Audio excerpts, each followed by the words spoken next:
পান্ডে সকাল সকাল গেলেন এবং সাধন পান্ডের ছবি আঁকতেই তিনি এবং জয় হয়েই গিয়েছে বলা যায়, আনুষ্ঠানিক ঘোষণা বাকি। বাকি সমস্ত কেন্দ্রেও তাই একই ট্রেন্ড। আপনারা দাবি করেছিলেন যে আপনাদেরই জয় হবে, আর কোনো রেজাল্ট? দেখুন, যে কোনো প্লেয়ারই যখন মাঠে খেলতে নামে তখন তো জিতবো বলেই খেলতে নামে। কোন প্রতিকূল পরিস্থিতিতে, কোন বিপরীত পরিস্থিতিতে বিজেপিকে এবারে নির্বাচন লড়তে হয়েছে লোকসভা নির্বাচনের পরে, সেটা আমার মনে হয় আর কেউ না জানুক, অন্তত সাংবাদিকরা জানে। তার পরিপ্রেক্ষিতে আমরা লড়াই করেছি, যতটা জায়গায় এজেন্ট বসানো সম্ভব হয়েছে আমরা বসাতে পেরেছি। কিন্তু মানুষকে যদি আটকে দেওয়া হয়, আমাদের ট্র্যাডিশনাল ভোট ব্যাংকের ওপর যদি এভাবে আক্রমণ করা হয়, সেটাকে আমরা প্রতিহত করতে পারিনি। কারণ আজকে পশ্চিমবঙ্গের রাজনৈতিক সংগঠন বলতে যেটা বোঝানো হচ্ছে, সেই সংগঠনটা আমরা এখনো তৈরি করে উঠতে পারিনি। বোমা গুলির বিরুদ্ধে এক সংঘবদ্ধভাবে আজকে যেভাবে সন্ত্রাস চলল, এবং দুর্ভাগ্যজনকভাবে আমাদের কেন্দ্রীয় বাহিনীকে যেভাবে পরিচালিত হতে হলো নির্বাচন কমিশনকে এত বলার পরেও, সেক্ষেত্রে এটা হয়েছে। এর থেকে আমাদের ঘুরে দাঁড়াতে হবে। এর থেকেও খারাপ দিন আমরা দেখেছি। উপনির্বাচনে সাধারণত জয়ী হয় পশ্চিমবঙ্গের শাসক দলই, এটাই পশ্চিমবঙ্গের ট্র্যাডিশন। কিন্তু যে মার্জিনে আমাদের পরাজয় হচ্ছে বাগদার মতো আসনে, বিশেষ করে রানাঘাটে, এটা আমাদের প্রত্যাশিত ছিল যে নির্বাচন শেষ হয়ে যাওয়ার পরে আমাদের নিজেদের হিসাব এটাই ছিল, তার থেকে একটু বেশি মার্জিন দেখে মনে হচ্ছে। কেন এরকম হয়েছে তার জন্য ইন্ট্রোস্পেকশনের প্রয়োজন আছে। দল বিষয়টি নিয়ে চিন্তাভাবনা করবে। বিজেপি ওই অবস্থা থেকে ঘুরে দাঁড়াবে।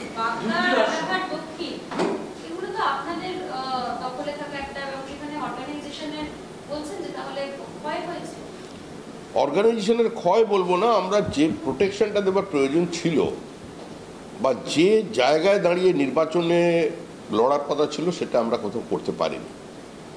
মানুষের কাছে কোনো কিছু কিছু ক্ষেত্রে ভুল বার্তা গিয়েছে, আর এটাও ঠিক। এবং এটাও ঠিক যে আতঙ্কের আবহে মানুষকে ভোট দিতে বাধ্য করা হয়েছে। অন্তত বাগদা এবং রানাঘাটের নির্বাচনে তার প্রতিফলন স্পষ্ট। এটা জনমানসের প্রকৃত প্রতিফলন নয়। একটু অপেক্ষা করুন, এই অবস্থা বদলাবে। লোকসভা ভোটে যদি দেখা যায়, তবে মানিকতলার ক্ষেত্রে বিশেষ করে আপনারা যথেষ্ট উৎসাহিত ছিলেন যে সেখানকার শহরাঞ্চলের ভোট বা ওয়ার্ড ভিত্তিক যদি ক্যালকুলেশনে আপনারা কিছুটা হলেও আশার আলো দেখেছিলেন। কয়েক মাস কেটেছে, মানে একটা মাস মোটামুটি কেটেছে, তার মধ্যেই আশার আলো নিতে হয়। দেখুন, প্রত্যেকটা রাজনৈতিক দল আশা নিয়েই মাঠে নামে, কিন্তু কিভাবে মানিকতলার ভোট হয়েছে সে তো নির্বাচনের দিন আপনাদের সংবাদ মাধ্যম আপনারা দেখিয়েছেন। মানিকতলার প্রার্থী পরিবারের একজনকে সিআইএসএফ ধাওয়া করছে, সমস্ত লোক নিয়ে ঢুকে পড়েছে। আমাদের জেলা সভাপতি, আমাদের প্রার্থী, তারা ধর্নায় বসেছেন। তো কালকে অবরুদ্ধ করে ভোট হয়েছে। 31 নম্বর ওয়ার্ডে কোনো ভোট হয়নি। 12, 13, 14 কিভাবে ভোট হয়েছে? দেখুন, এটা পরাজিতের আর্তনাদ নয়, আর আমি কোনো এক্সকিউজ দেওয়ার জন্য এখানে বসিনি। এটা এমন কোনো বিষয় নয় যে হেরে গেছি, নাচতে না পারলে উঠুন বাঁকা আমরা পুরোটাই সন্ত্রাসের উপরে চাপিয়ে দেবো। আমাদের ভুল ত্রুটি, আমাদের ভ্রান্তি, আমাদের বিচ্যুতি, সেটা আমরা ঠিক করব। 242টা আসনে লোকসভায় নির্বাচনে প্রতিদ্বন্দ্বিতা করে ইন্দিরা গান্ধীর মৃত্যুর পর আমরা 2টো আসন পেয়েছিলাম। অটল বিহারী বাজপেয়ী 2.5 লক্ষের বেশি ভোটের ব্যবধানে পরাজিত হয়েছিলেন মাধবরাও সিন্ধিয়ার কাছে। আমাদের দেখে মানুষ বলতো হাম দো হামারা দো। কিন্তু সেই জায়গা থেকে আজকে পার্টি এই যে তৃতীয়বারের জন্য সরকার তৈরি করছে। সুতরাং জনসমর্থন আমাদের আছে, জনভিত্তি আমাদের খর্ব হয়নি। কিন্তু সন্ত্রাসকে যেভাবে প্রতিহত করা দরকার, এবং যেভাবে আজকে ভোটের মেশিনারি তৃণমূল কংগ্রেস তৈরি করেছে, মানে আজকের সাম্প্রতিককালে ভোটের সংগঠন বলতে যা বোঝায় সেইটা আমরা এখনো মানিয়ে উঠতে পারিনি।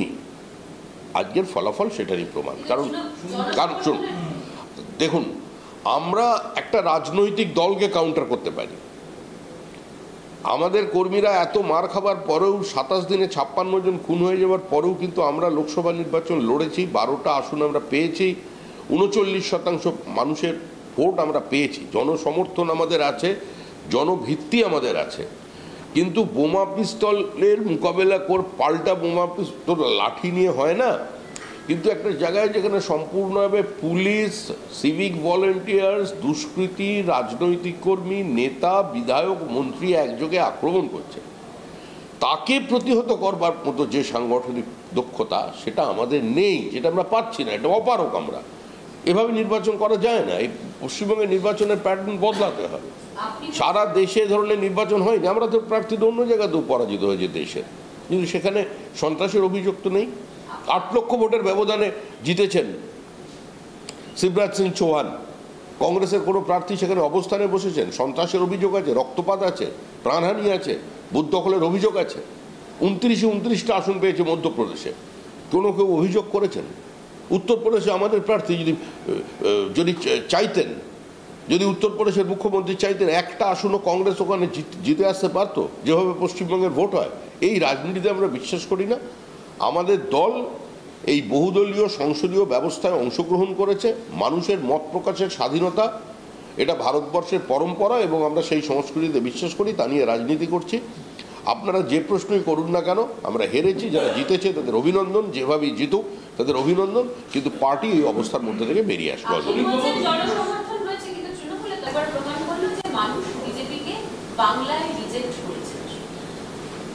শুনুন, উপনির্বাচনের ফলে বাংলায় মানুষকে রিজেক্ট করেছে মানে আমি একবার উপনির্বাচনে জিতেছিলাম দক্ষিণ বসিরহাট দক্ষিণ থেকে, তার মানে কি সেখানে মমতা বন্দ্যোপাধ্যায়কে বাংলার মানুষ রিজেক্ট করে দিয়েছিলেন 2014 সালে? নির্বাচনের ফলাফল যদি সম্পূর্ণভাবেই জনমানুষের প্রকৃত প্রতিফলন হয়, তাহলে প্রতিনিয়ত এই যে আপনারা কে সিং একজন মহাপুরুষ বানাচ্ছেন, একজন মন্ত্রী, একজন বিধায়ক একজনের বিরুদ্ধে স্টেটমেন্ট করছেন, মুখ্যমন্ত্রী কড়া বার্তা দিচ্ছেন, এগুলোর অর্থ কি? মুখ্যমন্ত্রী কবচ বৈঠক, রক্ষা কবচ বই কেন নিয়ে এগুলোকে গ্রামে পৌঁছতে পারলেন না? উপনির্বাচনের ফলাফল দিয়ে পশ্চিমবঙ্গের সাম্প্রতিক রাজনীতি এবং তৃণমূল কংগ্রেসের একদলীয় একাধিপত্য, এটাকে সমর্থন করা বা এটা সাবস্টেন্সিয়েট করা সম্ভব না।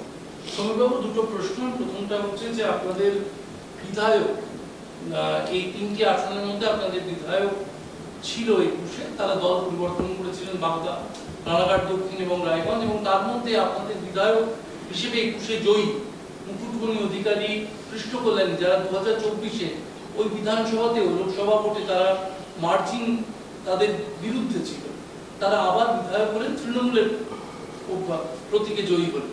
এটা কিভাবে দেখছেন আপনারা? আমরা তো স্বাভাবিকভাবে যে আতঙ্কের আবহে ভোট হয়েছে, যেভাবে নির্বাচন লড়ার দরকার ছিল সেই সামর্থ্য আমাদের নেই, এটা তো অস্বীকার করার কোনো লজ্জা নেই। একটা রাজনৈতিক শক্তি শাসক দলে আছে, স্বাভাবিকভাবেই শাসক দল একটু এগিয়ে থাকে, অ্যাডভান্টেজ রুলিং পার্টি। তার সঙ্গে সরাসরি নগ্নভাবে পুলিশ, সিভিক ভলেন্টিয়ার্স আর সমস্ত দুষ্কৃতী যোগ দিয়েছে। গ্রামে গ্রামে মানুষকে, আমাদের প্রার্থী বাগদার একজন মহিলাকে নিয়ে এসেছেন, তিনি শেষ পর্যন্ত ভোট দিলেন না, বললেন আমার আঙুলে কালি লাগলে আমার ছেলে খুন হতে পারে।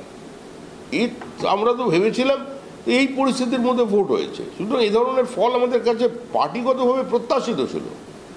এটার জন্য ব্যক্তিগতভাবে দায়ী করা বা মানুষ আমাদের সঙ্গে নেই বলার বিশ্বাস নয়। যে 4টি কেন্দ্রে আমাদের প্রার্থীরা আজকে পরাজিত হলেন, এই 4টি কেন্দ্রেও মানুষের রায় আমাদের সঙ্গে আছে। জনাদেশ যাই হোক না কেন এই ভোটের ফলাফল, ওখানে বিজেপির জনভিত্তি সামান্যতম নড়ে যায়নি, এটা ভবিষ্যৎ আপনাকে প্রমাণ করে দেবে।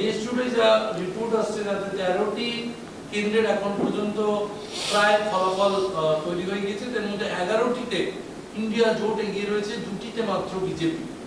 হতে পারে, এটা থেকেই তো সারা দেশের এই অবস্থা দেখেই তো পশ্চিমবঙ্গের মানুষের শিক্ষা নেওয়া উচিত। রাজনৈতিক সংস্কৃতি কোথায়, এখন কোন 11টি আসনে কে প্রার্থী ছিলেন, কে জোট ছিলেন, তার সঙ্গে পশ্চিমবঙ্গের রাজনীতির কোনো যোগাযোগ নেই। এই মুহূর্তে তৃতীয়বারের জন্য দেশের প্রধানমন্ত্রী হচ্ছেন নরেন্দ্র মোদী। এই সরকার শক্তিশালী হবে, এই দেশ শক্তিশালী হবে, দেশের অর্থনীতি শক্তিশালী হবে, দেশের সীমানা বৃদ্ধি পাবে, এটা পশ্চিমবঙ্গের মধ্যে। যে 3টে কেন্দ্র আপনাদের দখলে ছিল, রায়গঞ্জ, রানাঘাট দক্ষিণ এবং বাগদা, সেখানে দেখা যাচ্ছে যে প্রার্থীরা তারা জয়লাভ করলেন বিপুল রেকর্ড পরিমাণে। রায়গঞ্জে এবং বাগদাতে সেখানেও প্রায় 35,000 ভোটে জয় পেল তৃণমূল কংগ্রেস। প্রথম কথা আমাদের দখলে ছিল এই রাজনীতিতে, এই দখল শব্দের আমরা বিরোধী। আমরা এই কোনো দখলদারি রাজনীতিতে বিশ্বাস করি না। আর এই ভোটের মার্জিন প্রমাণ করে দিচ্ছে যে নির্বাচনটা ঠিক কিরকম ছিল। ঘোষণা করেছেন নরেন্দ্র মোদীর সরকার। ইন্দিরা গান্ধীর সরকারের ঘোষণা করা জরুরি অবস্থা সংবিধানে। দেখুন, এটা গতকালকের বিষয়। গেজেট নোটিফিকেশনের মধ্যে দিয়ে গৃহমন্ত্রী অমিত শাহ সংবিধান হত্যা দিবস হিসেবে ঘোষণা করেছেন 25শে জুনকে। প্রধানমন্ত্রীর সিদ্ধান্ত অনুযায়ী আমাদের দেশের সংবিধানকে পদদলিত করে ভারতবর্ষের মানুষের বুকের ওপর দিয়ে যে স্টিম রোলার চালানো হয়েছিল, সাংবাদিক থেকে শুরু করে যে কোনো প্রতিবাদীকে যেভাবে আক্রমণ করা হয়েছিল, রবীন্দ্রনাথের গান পর্যন্ত চালানো বন্ধ করে দেওয়া হয়েছিল, কিশোর কুমারের গানের ওপরে ব্যান লেগে গিয়েছিল, এগুলো সমস্ত মানুষের জানা। কিন্তু যারা আজকে সংবিধানকে হাতে নিয়ে মানুষের সামনে সংবিধান বদলে দেবে বিজেপি বলে একটা ন্যারেটিভ তৈরি করার চেষ্টা করছে, তাদের মনে রাখা উচিত এই দেশে সংবিধানকে ধ্বংস করবার যে ইতিহাস, সেটা কংগ্রেসের ইতিহাস। যে কোনো নির্বাচিত সরকারকে 356 ধারা জারি করে ফেলে দেওয়ার ইতিহাসটা কংগ্রেসের ইতিহাস। কলকাতায় দেখা গেল কাউন্সিলর সুদীপ পড়লে একটি চার্চের জমি দখলের চেষ্টা করেছেন, আর্চ বিশপকে প্রাণের হুমকি দিয়েছে। সন্দেশখালী হোক বা কলকাতা, কোনো জায়গা থেকে তৃণমূলের সন্ত্রাস রেহাই নেই। তৃণমূল তৃতীয়বারের জন্য ক্ষমতায় এসেছে।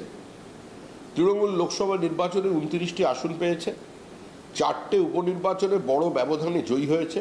ফলে এখন দখল চলবে, সে আর্চ বিশপের জমি হোক কিংবা অন্য কোনো মোতোয়ালির কোনো ওয়াক অফ প্রপার্টি হোক কিংবা কোনো দেবোত্তর সম্পত্তি হোক, দখল চলবেই। মমতা ব্যানার্জির কাছে প্রাণনাশের হুমকির অভিযোগ করেছেন, তো ফিরহাদ হাকিমের মন্তব্য তো শুনলেন না, বাকি মমতা ব্যানার্জি ওই আর্তনাদ শুনবেন না? যখন আর্চ বিশপ লিখিত জানিয়েছেন যে ওনাকে প্রাণনাশের হুমকি দেওয়া হয়েছে। সেটা মমতা বন্দ্যোপাধ্যায় রাজ্যের মুখ্যমন্ত্রী, তিনি বুঝবেন, আমরা কি করে বলবো? আমরা হত্যার রাজনীতি, খুনের রাজনীতি, হুমকির রাজনীতির বিরুদ্ধে। আজকে পশ্চিমবঙ্গে যারা খ্রিস্টান আছেন তাদের নিরাপত্তা কোথায়? আপনারা দেখেননি নদিয়া জেলায় কি হয়েছিল? একজন 67 বছরের বৃদ্ধা, তাকে পর্যন্ত গণধর্ষণ করতে কেউ বাদ দেয়নি। বাংলাদেশ থেকে লোকজন এসে করেছে, তরাজ করেছে। এ তো পরিকল্পিতভাবে এখানে ধর্মীয় উন্মাদনা চলেছে। অন্যের জিনিস দখল করা, এটাই তো হচ্ছে এজেন্ডার মধ্যে পড়ে। ফলে এটা হয়েছে। 2026-এ বিধানসভা নির্বাচন হবে না। পশ্চিমবঙ্গের মানুষ 2026-এর আগেই নতুন সরকার পাবে। আদালতের নির্দেশে নিয়োগ দুর্নীতিতে প্রথম চাকরি যাওয়া পরেশ অধিকারীর মেয়ে অঙ্কিতা তৃণমূলের কোচবিহারের জেলা সম্পাদকের পদে। আদালতের নির্দেশে নিয়োগ দুর্নীতিতে প্রথম চাকরি যায় পরেশ অধিকারীর মেয়ে অঙ্কিতা অধিকারী তৃণমূলের কোচবিহার জেলার সম্পাদকের পদে। অন্যায় কি আছে? অন্যায় কিছু নেই। একটা প্রাতিষ্ঠানিক লুট, প্রাতিষ্ঠানিক দুর্নীতি, তার মধ্যে ওপর থেকে নিচ পর্যন্ত সবাই অংশগ্রহণ করেছেন। ও একটা পড়াশুনো জানা মেয়ে, ও তার মধ্যে ঢুকে পড়েছে, ও আশীর্বাদ পেয়েছে, তারপরে চাকরি চলে গেছে, তারপর তৃণমূল তাকে তাকে জায়গায় রাখতে হবে, দিয়েছে, সম্মান জানিয়েছে। এটা ধন্যবাদ তৃণমূলকে। আচ্ছা, আর একবার যাচ্ছি, ফিরহাদ হাকিম তো এই অভিযোগের পাত্তা দিলেন না। সুদীপ পলের বিরুদ্ধে যে অভিযোগটা হলো, তার কারণ কি হতে পারে? তার আগে যে ফিরহাদ হাকিম ধর্মীয় একটি মন্তব্য করেছিলেন, তার ফলে কি খ্রিস্টান চার্চের উপরে এই ধরনের অভিযোগ কানে দিচ্ছেন না, বা কোনো ধর্মীয় সংযোগ আছে কি এসবের মধ্যে, বিষয়ের মধ্যে? দেখুন, বিজেপি তো কোনো কথা বললেই তার মধ্যে ধর্ম চলে আসে। আপনারা গিয়ে এটা ফিরহাদ হাকিমকে জিজ্ঞাসা করতে পারেন যে কেন আপনি এ ধরনের বক্তব্য রাখলেন। আপনি এতদিন ধরে ফিরহাদ হাকিমের সঙ্গে সাংবাদিকতা করছেন, বহু প্রশ্ন করেছেন, ওনাকে গিয়ে প্রশ্ন করুন না যে আমি তো ইসলামে জন্মগ্রহণ করিনি, আপনার মতো পরিবারে আমার মতো দুর্ভাগার জন্য আপনি কি চিন্তা করছেন, ওনাকে প্রশ্ন করুন, আমাদের করছেন কেন?